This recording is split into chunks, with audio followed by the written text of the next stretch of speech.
The lips of wisdom are sealed, except to the ears of understanding. Quazi here. In 2017, I was given a book that was very, very cryptic and mysterious to me at the time. Now, this book is called The Kybalion, and it contains the teachings of one of the greatest sages to have ever existed, Hermes Trismegistus. Now, his last name, Trismegistus, literally translates to thrice greatest.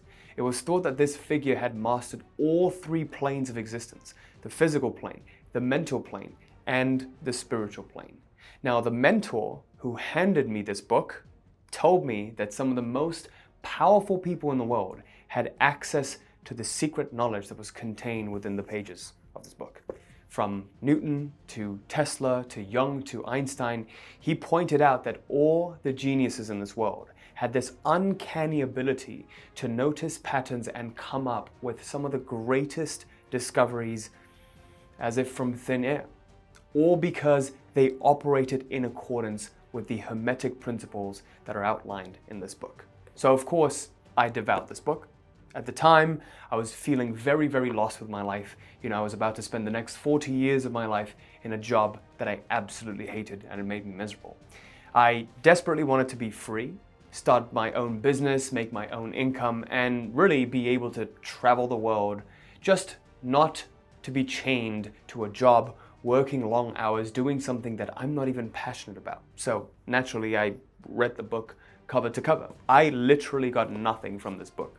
And then I reread the book for a second time. And that's when I came across the quote at the introduction of this book. It says, "If you are a true student, you will be able to work out and apply these principles. If not, then you must develop yourself into one. For otherwise, the Hermetic teachings will be as words, words, words to you." And so I did. I developed myself into the true student that this book, this teaching, this tradition required me to be. And over the next few years, my life changed forever. I was able to quit that soul-sucking job that I hated, got crystal clear on the business that I wanted to start, and I actually started making over $1 million per year. Not only that, I was able to meet the love of my life, get married to her, buy my dream house, and actually become a father. My life transformed into something that was out of a movie, all because I was finally able to put into practice the laws of reality that are outlined in this book. Now, this book outlines the 7 Hermetic principles, out of which I believe that there are 4 main ones that you must truly, truly focus on.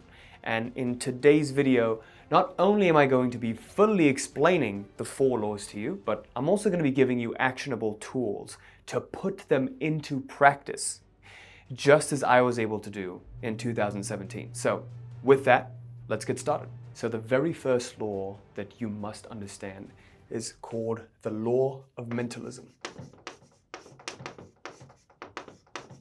The law of mentalism states that all is mind and the universe is mental. Okay, so in the book, in the Kybalion, the Hermeticists talk about the 3 planes of existence. There is what's known as the physical plane. This is the material. Then we have the mental plane, which is the mind. And finally, we have the spiritual plane, which is beyond both matter and mind. Okay, this is the esoteric plane of existence. Now, if you think about some of the most successful people in the world, how do they conceive of ideas? They conceive of ideas as though it came from the ether, right? They say like, oh, in a dream it came to me. Oh, I just one day, I was taking a shower, it came to me. I went for a walk, it came to me. Einstein did a lot of visualization, and then the idea for the theory of relativity, it just came to him. It comes to you. Why? Because you're tapped in, you are connected to the spiritual plane.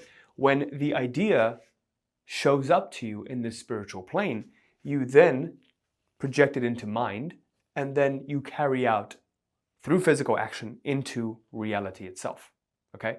So in my instance, when I got started with my business, I didn't know what I was going to do. I felt very, very lost. I didn't know which business opportunity was going to be the correct one for me.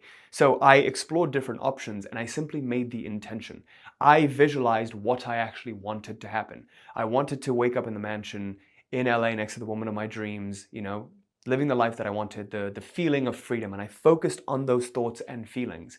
And when I did, one day I had the idea to start my YouTube channel. I met two of my friends who had successful YouTube channels, and I had that idea to start that YouTube channel. I had no idea how I was going to monetize the YouTube channel, but I just knew that the next step for me was to just start a YouTube channel. And so I did. I started to make videos. I had no idea that, you should build an audience and do all of these things. I just shared things that I wanted to share, kind of like the stuff that, I'm sharing here with you guys today.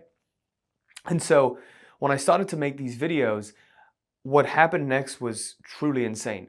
A woman reached out to me around like maybe slightly less than a year in. She was like, hey, I'll pay you for coaching. And I was like, that was a eureka moment for me because I had no idea that I could charge for coaching.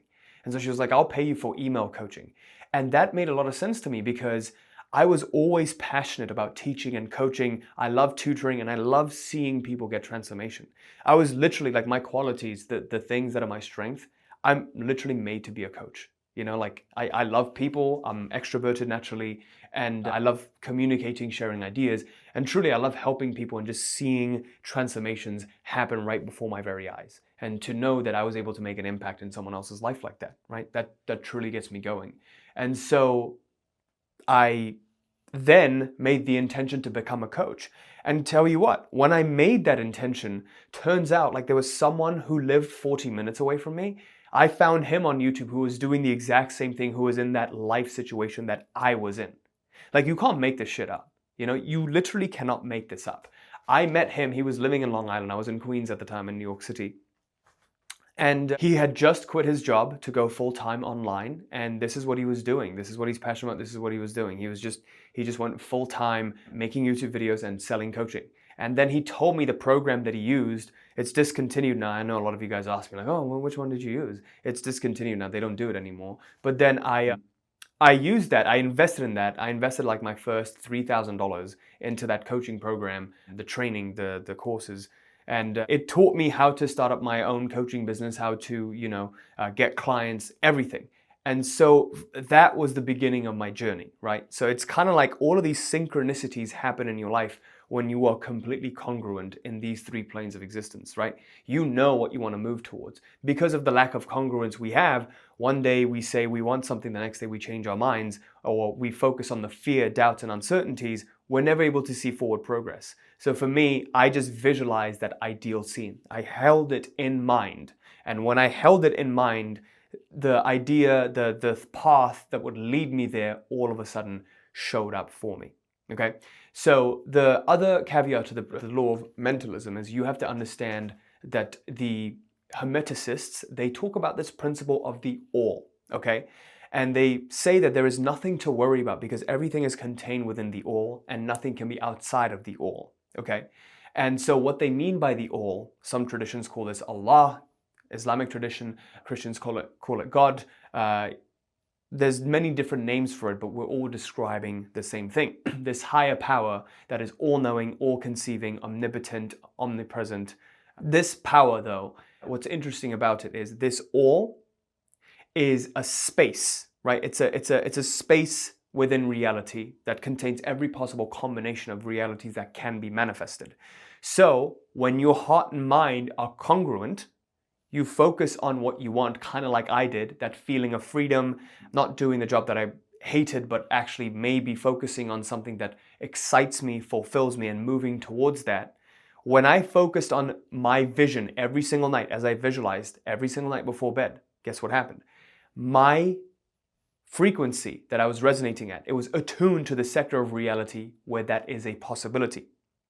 I was attuning myself to the part of the all space where that is a possibility. And then I'm tapped into the spiritual plane where that is a possible reality that can be manifested. And so then I receive the instructions and the ideas in my mind, in the mental plane, to be able to carry it out into the physical plane. For a lot of you who want to create the life that you want, what typically happens is you focus more on the job that you hate, the job that you want to quit, as opposed to focusing on the things that you love, okay? If 50% or more of my attention is on something that I hate, then I will manifest more of what I hate. If 50% or more of my attention is on what I love, then I will manifest more of what I love. It's as simple as that. So all you have to do is shift your focus, shift your attention, focus your heart and your mind on what is wanted rather than what is not wanted. Okay?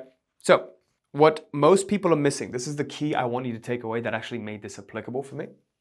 The key here that you must understand is you can't receive instructions in the spiritual plane because your mind is too noisy and chaotic. So you must still the mind. Still the mind. How do you do this? How do you still the mind? I have had a regular meditation practice for the last decade or so. Okay, so even before around 2017, 2016, 2017 is when I regularly started to meditate.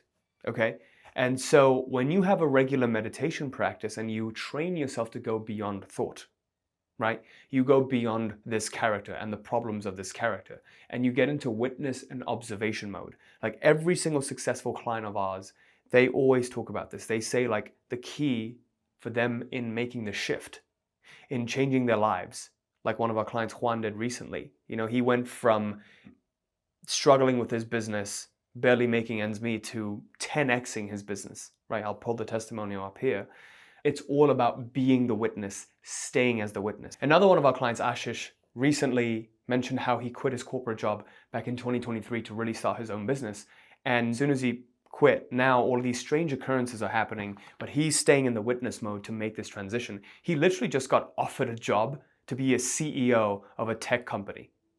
And he had to deny it. He had to reject it because he is focused on the reality he wants to create, where he's running his own business. Okay, that's his vision.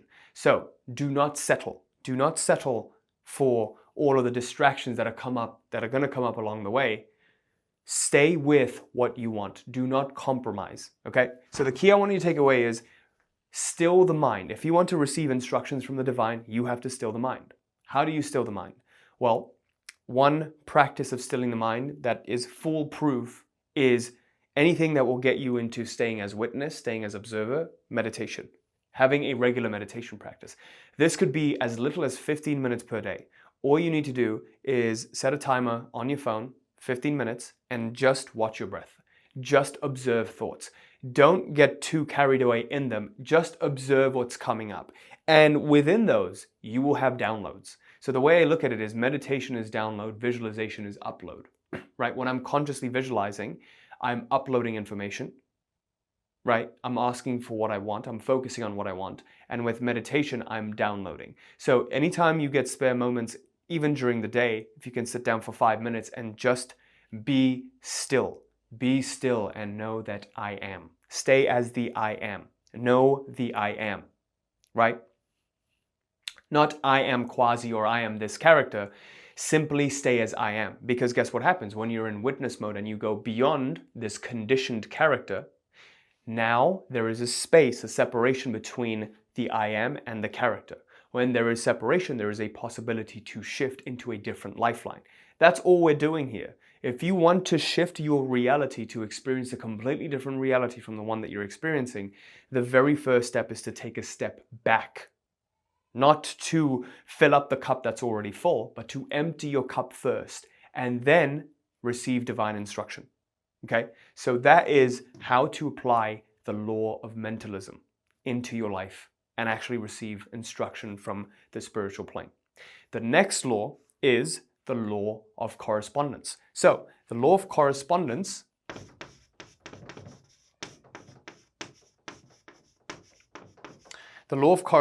states, as above, so below, as within, so without. Why this is so important is because one of the greatest principles that governs all of reality is known as the mirror principle.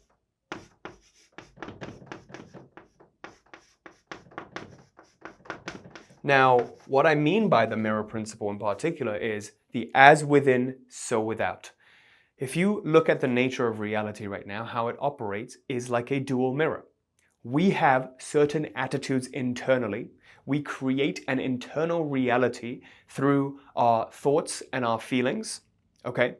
And how we view ourselves and how we view the world, our attitude. that is then reflected into the physical equivalent, the mirror reality. Okay, so the mental plane gets reflected into the physical plane. So whatever thoughts and feelings I have internally gets reflected externally. Okay, so as within, so without. This is how the law of correspondence works. This might be great to know. This might sound very basic, right? But we know then that there is an image and a reflection. What happens to most people? They use the reflection to influence the image. They look at their current state of things and they say, this is bad, I'm a failure, and I have failed my whole life. I have all of these traumatic experiences and I've experienced this similar pattern in my life and I had this troubled childhood. I am this way because of my father or my mother, so then I will continue to be this way. So they use what's already happened, the reflection, to influence the image. They use the effect to influence the cause. How silly is that, right? If you are someone who is constantly in a reactive mode, you say, my life is this way, and you blame an external circumstance, you are no longer a creator. You're a reactor, right? You need to be at the cause and not the effect, okay?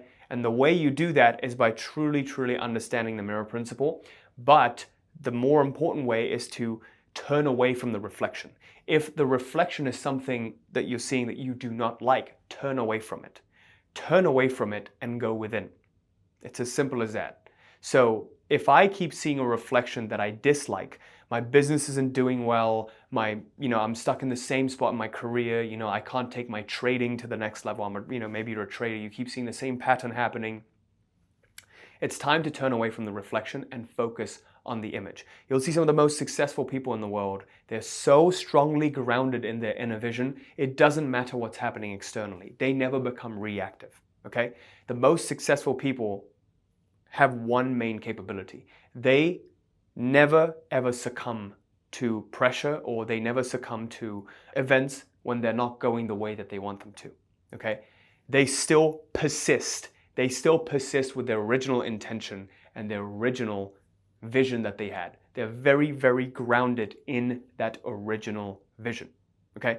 So when I got started in this journey and I wanted to start my business, giving you an example, my dad would always come into my room and be like, did you make any sales today? Did you make any sales today? And that would always make me frustrated. It would always make me feel unsupported. It would make me, those doubts that I had about my business, it would always it would be stronger then when I would hear my dad say, did you make any sales today? It would make me feel inadequate, like I wasn't good enough. And, it just made me not want to go forward with my business. It made me want to give up and just go back to the easy way. But those who are strong-willed, fortunately, I had good mentors and teachings, the things that I learned, it allowed me to stay in that state instead of flip-flopping, stay in that identity that I had chosen instead of flip-flopping into going back to the job and succumbing, giving up, being reactive. Okay, so you need to be focused more on the image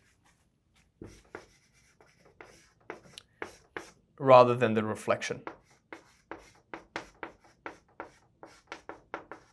The only time you focus on the reflection is to reward reality for giving you what you want. It's as simple as that. Reality is our slave. We are the creators of our reality. You want to enslave reality to give you what you want. And the way you do that is by becoming a puppet master of reality, right? And you become a puppet master of reality by focusing on the image. Everything is image directed. Everything is process oriented. We want to move towards the target that we want to move towards. Instead of, worrying about things that are not going well, we simply focus on what is wanted instead, right? The attitude that we're choosing. So the other key that I want you to take away from this is the mirror of reality operates with a delay. The reason this is actually good is because if you had a negative thought and it instantaneously manifested, you actually wouldn't want that, right? Because then your worst fears would come to life quick as well. So because of that, there is always a delay principle until something manifests. Unless you had the Messiah's mastery over your intention, you won't be instantaneously manifesting things. So the important part of this is to stay with the image for long enough. We want to hold the image long enough so that the delay allows it to catch up. We see every single one of our clients talk about this. The delay period is often some of the hardest time that you'll go through. That is the time of tests and challenges, trials and tribulations. And this is where most people fail, because when they're not seeing what they want to see, they retreat and go back to what they were doing, right?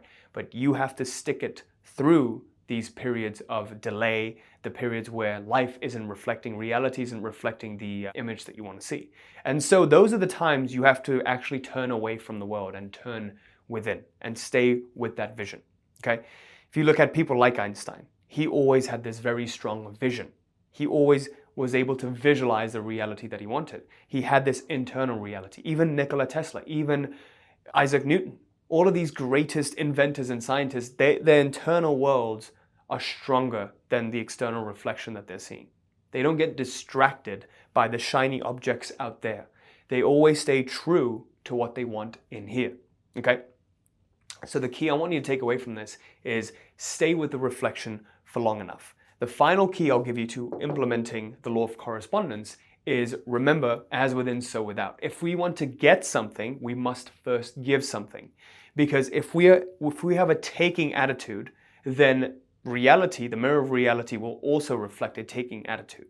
If we give to reality, then reality will give back. So to give you an example of this, I always focused on, if I wanted to make money, what's the equivalent to money? What's the energetic equivalent to money? It's value, right? So I'm focused on giving value. As much as I can through these videos, I'm trying my best to give everything away, because the more value I give, I know it is going to return back to me. And because I give so much value, the right clients that I want to work with, they will apply to work with me, and I'll be able to work closer together with them, make money, and actually help them transform, right? So I've always focused on giving value first. And so that's what we do with all of our clients, right? All of our videos. Since day one, I've tried my best to give away everything as much as possible. And the curious thing that I started to see was people who would apply to work with me, they'd be like, I watched your free stuff and I got so much value from it. And like, I transformed my life so rapidly watching your free stuff that I wanted to take things to the next level. And that's my goal. Honestly, that's my goal. I want to give you stuff for free so you can get to a certain level where you can possibly afford to work with me and my team, and so we can help you take things to the next level. So, if you want something in life, observe the mirror principle, the principle of correspondence. Ask, what can I give? Okay, instead of asking, what can I get? Ask, what can I give? If you want your music career to take off, ask, what can I give? And that's why all of these people talk about sacrifice, right? Like, you have to sacrifice something in order to get what you want. I actually don't like that term sacrifice because, you know, it has a negative connotation. It's like I'm giving up something. It's not giving it up. When you give, you don't actually become diminished, because sacrificing has a connotation of diminishment. So again, I do agree that you do have to sacrifice, because it says, it's basically saying that you have to give in order to get, which I totally agree with, right? But sacrificing makes it feel like I'm diminishing myself. I'm becoming smaller in order to get. That it's a zero-sum game somehow, right? There's a positive and a negative. In actual fact, it's not. In actual fact, when you give, you become stronger. Just like when you forgive someone, it makes you more powerful. When you give love, it makes you more powerful, right? When you give something to someone, yes, you may see it as like, oh, I'm giving time away, I'm giving my money away, I'm giving attention away.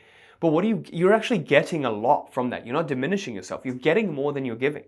Because when I'm giving time, I'm doing something that I enjoy. It's fulfilling me. What else would I do with my time? Be a couch potato? No. Like, that's a waste of time, right? I would much rather do something productive and feel accomplished and feel better knowing that I'm making an impact than do nothing with my time and just sit on a couch and eat junk food, right? So, just think about it that way. What can you give? If you want something, just ask, what can I give first? Anytime your thought, your attention goes to, oh, you know, it would be awesome if I got this, if I got that. What can I give? If you want money from a business, what can you give? If you want to master, you know, let's say even the financial markets and trading, what can I give? Maybe I can give some time to understanding the strategy better, right? Maybe I can teach someone the strategy. Guys, I'm telling you, our clients get the best results when they form accountability groups and they start helping others. Because when you teach others, you retain 93% or more of the knowledge. It actually makes you master things better. And so I've actually grown a lot more by coaching and sharing these videos because I had to know my shit in order to be able to share this, right? Otherwise, I would just be like theoretically living in my bubble. No, but I had to share my understanding, what I was learning as I was going through the journey, which made me grow even more. So I learn a lot more from my clients than they do from me, to be honest. So that is the principle of correspondence. The main ways you apply this is by observing the mirror principle, focusing on the image, observing the principle of delay. Okay, there is a delay period. You have to stay with the image that you've chosen for long enough until it shows up into reality. And the final thing is focusing on giving rather than getting. Okay? Anytime you want something, ask, what can I give? So the next principle, the next law that you have to understand, Hermetic Law, is the law of vibration.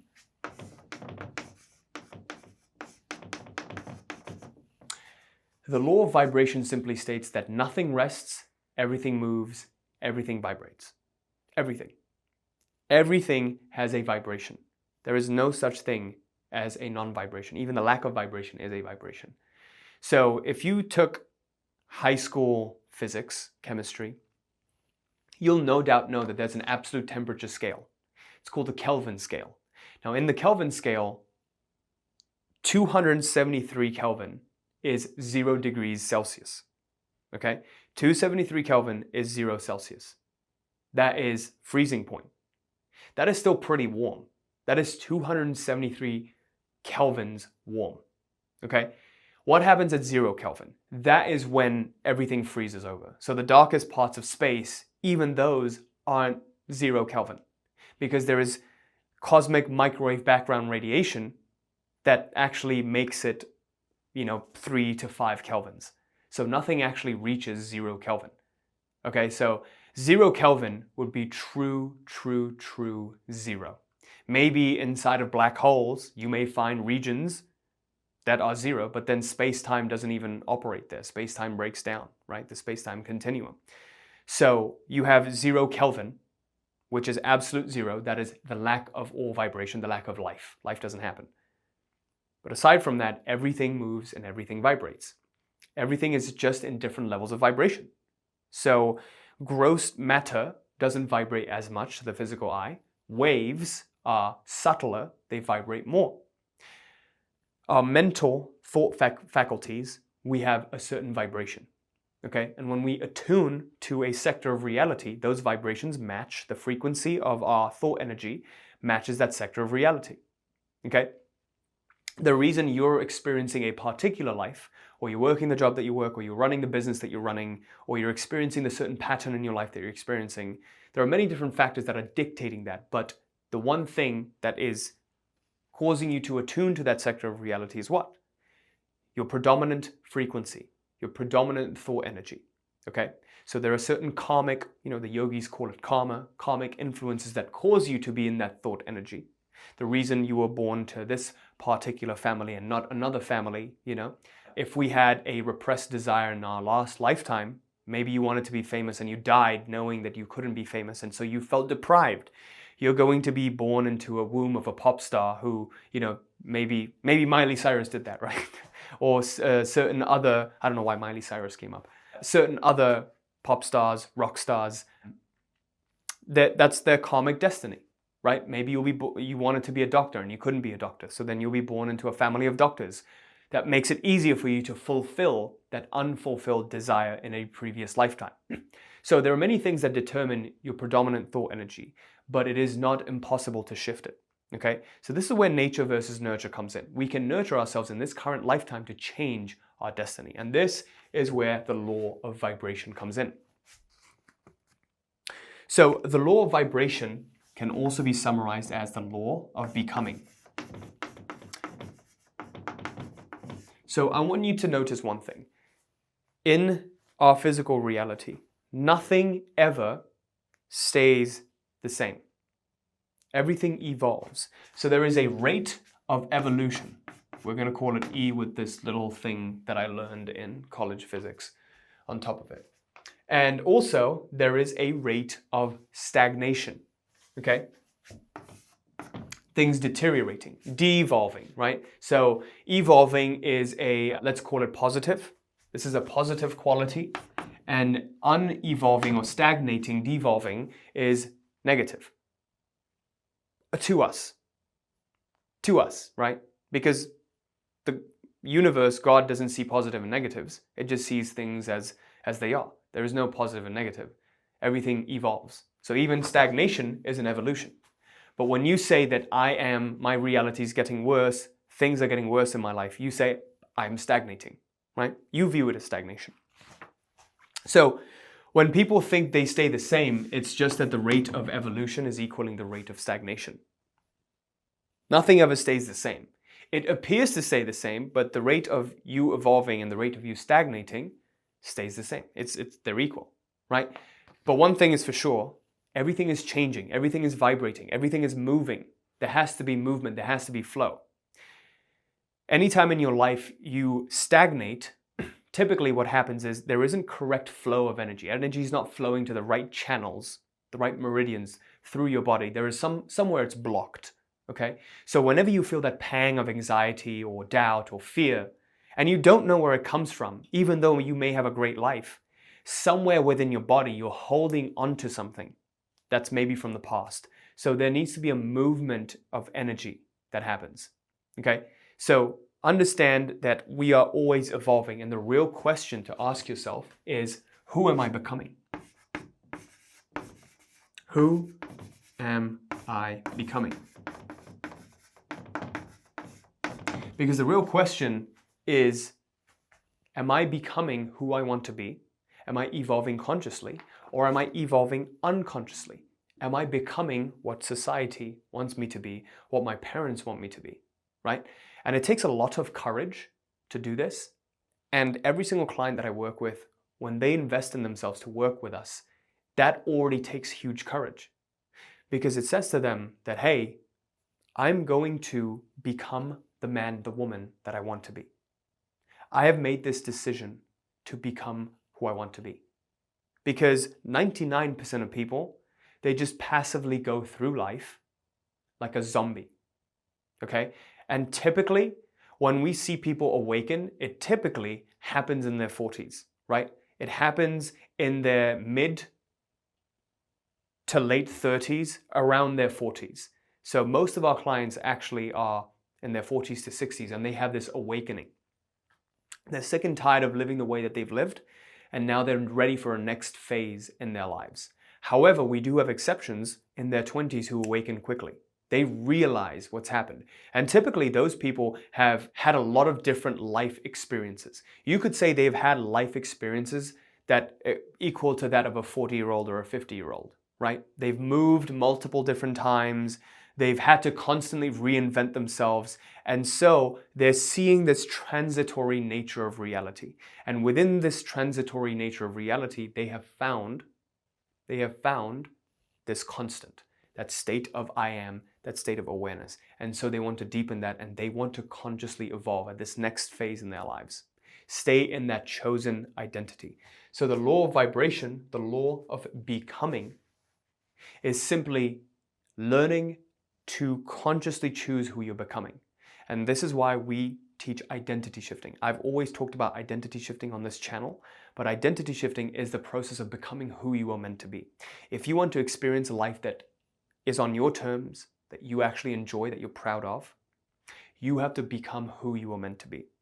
Remember how I mentioned that karmically we've come here to this lifetime to experience one particular thing?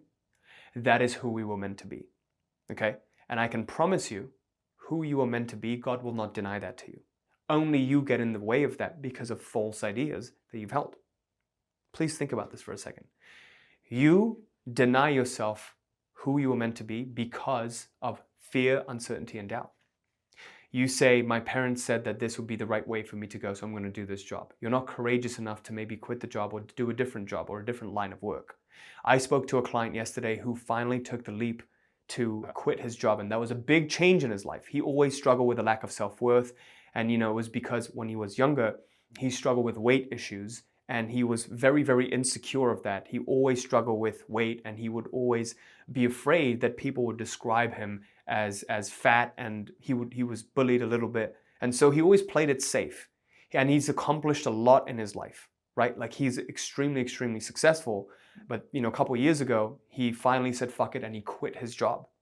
He took the leap, he quit his job, and that was the first thing that he did that made him proud of himself. Because he was living on savings, after that he started living on savings, but that was the confidence he needed to say, I am courageous enough to live the reality of my choosing. And I'm telling you, I know this guy is going to make huge, huge leaps in his life, and he's in his 40s, right? So this is what we see. And the exception to that rule, and I believe, I was able to get into all of this stuff at a very, very early age because by the time I was 16, I had lived in 4 different continents. So I've pretty much seen a multitude of different cultures and how people are in different places, right? Like I was born in a third world country in Bangladesh, then I moved to like Kosovo, back then it was called Yugoslavia, in 2000 during the war, lived there for a year, then I moved back to Bangladesh, lived there till I was 11, and then I moved to Africa, Cote d'Ivoire, learned a bit of French there, lived there for a year, saw the culture there, moved to England, London, then I moved to the United States, to New York, and then Boston, and now Florida, right? There you go, there's my life story. But that's typically what happens when you get accustomed to so many different environments, different cultures. It wakes you up, you have this awakening, right? So everyone has that point when they awaken and they find something within themselves that amongst all this displacement, that stays constant, okay? So you always have to ask yourself, who am I becoming? Am I becoming this version of myself consciously? Or am I becoming this version of myself unconsciously? Okay, so I actually made the Identity Shifting Bootcamp. If you want to access that, you can just go to realitycreator.com/list. It's going to give you access to our exclusive email list where I can share exclusive bonuses and content and material that I just literally cannot share on YouTube because you wouldn't receive it because it would probably get lost. That's what I mean when I say there's platform limitations. Okay, but the Identity Shifting Bootcamp is a 5-video series that shows you how to become that version of yourself. Okay, so go ahead and access that. Let's get to the final law that will change everything for you. The law of rhythm.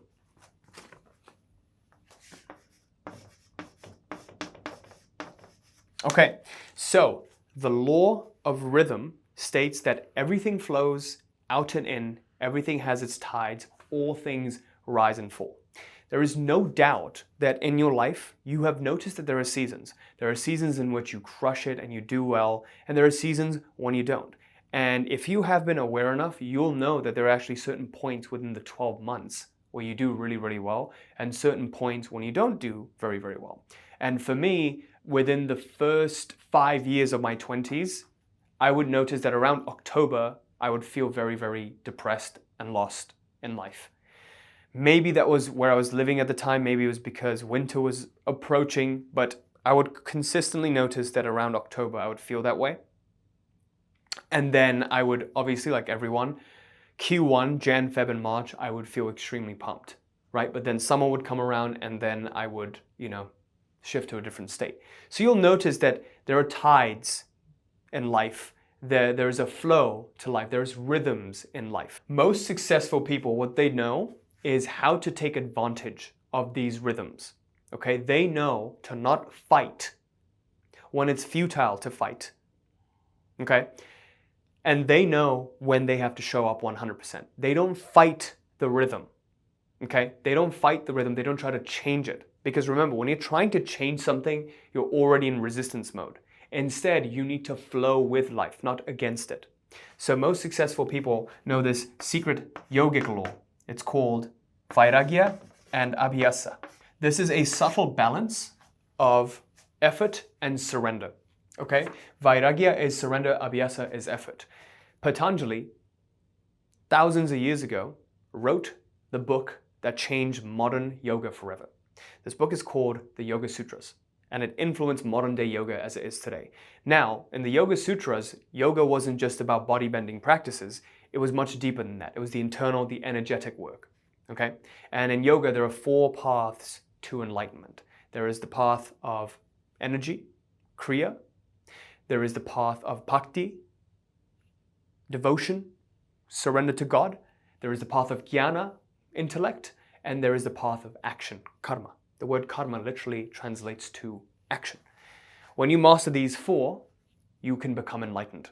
Okay? It takes decades, lifetimes to do, but it is possible. You go beyond the illusion, the veil of Maya completely. So balancing Vairagya and Abhyasa was one of the most important facets to progressing along this journey of enlightenment. Okay? You need to balance your effort with surrender. In the Bhagavad Gita, there is mention of this too. Okay? Learn to balance your effort with surrender. A lot of the people that we encounter in our coaching, we notice that they're either very, very massive action oriented, or they don't take enough action. They get swept away by life. There is the fighter and the indignant, right? They're way too far on one end of the spectrum, right? So even in the law of rhythm, there is the law of polarity. That's another Hermetic principle that actually falls, I believe it falls under the law of rhythm. And that is that there is always opposites. There is dual. Reality is dual, right? There's the yin and the yang, the black and the white, the masculine and the feminine, the ego and the shadow, the Vairagya and the Abhyasa. So Abhyasa is more masculine.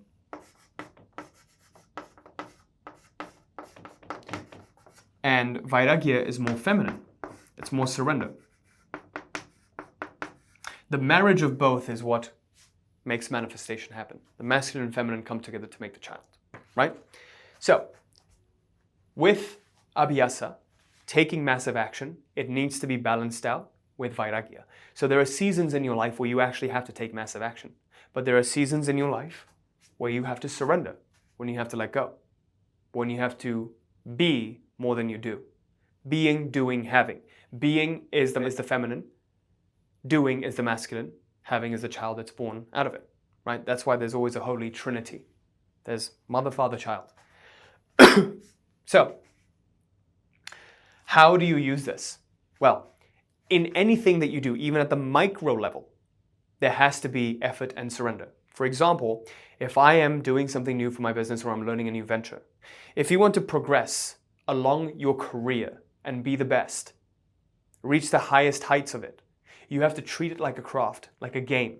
And in this game, the way to master the game is by balancing effort and surrender. You have to intuitively know when you have to put in more effort, but do the effort in a surrendered manner. Okay? So Patanjali, one of the greatest sages, probably arguably as powerful as Hermes Trismegistus, Patanjali said, you must do your yoga without the expectation to receive anything in return. Do what is needed, leave the rest to God. Just like that. So in your life, if you're trying to manifest something or grow in something, learn to put one foot in front of the other. Just show up without judging every single step that you take. Why are you judging every single step that you take? Why is it so romantic, so dramatic? Just show up. You've made the intention to go to the gym, just show up. Evaluate afterwards, judge afterwards. You have a specific period for judging your metrics and your results, right? So for example, if I start a new marketing campaign, if I keep judging it at every single turn, it's not going to work. But if I go to the end of the month or the end of the week and I say, no, I'm going to reserve judgment until the end of the week. I'm just going to execute and show up on my intended plan of action. Isn't that a much healthier way to live? Instead of stressing moment to moment and reacting moment to moment, just like with trading, right? Instead of reacting to your strategy, what if you just executed on the strategy and then at the end, you have a judgment period? You judge yourself at the end of the week. You judge yourself at the end of the month. Was I profitable? Was I not profitable? Why? What happened? Was it my strategy? What happened? Did I execute properly? No. What happened? At the highest level, it all comes down to this. It all comes down to balancing, keeping yourself in balance, keeping yourself in accordance, in alignment with the rhythm and the flow of life. Okay? So these are the 4 main laws that you must master. Okay? If you'd like to work closer together with me, one-on-one, to help you take your reality to the next level for the rest of this year, I invite you to apply to schedule a free consultation call with me. All you need to do is go to realitycreator.com/apply, and you'll be able to fill up a short survey and see if you qualify to speak with me, and we'll develop a game plan to see how we can take you to the next level. Typically, I work with entrepreneurs, professionals, people who are at work for themselves, like traders, like realtors. And what you're seeing is you're stuck in the same pattern. You feel lost with your life, you feel unfulfilled. Even though you've made money, you can't get to that next level. You're just stuck. And the reason you're stuck is you can't shift your reality. And in order to shift your reality, the main thing we focus on is teaching you how to shift your identity. Because when you shift your internal world, the external world shifts as well. So if you want to work closer together with me, just go to realitycreator.com/apply, and I'm looking forward to speaking with you. Thanks.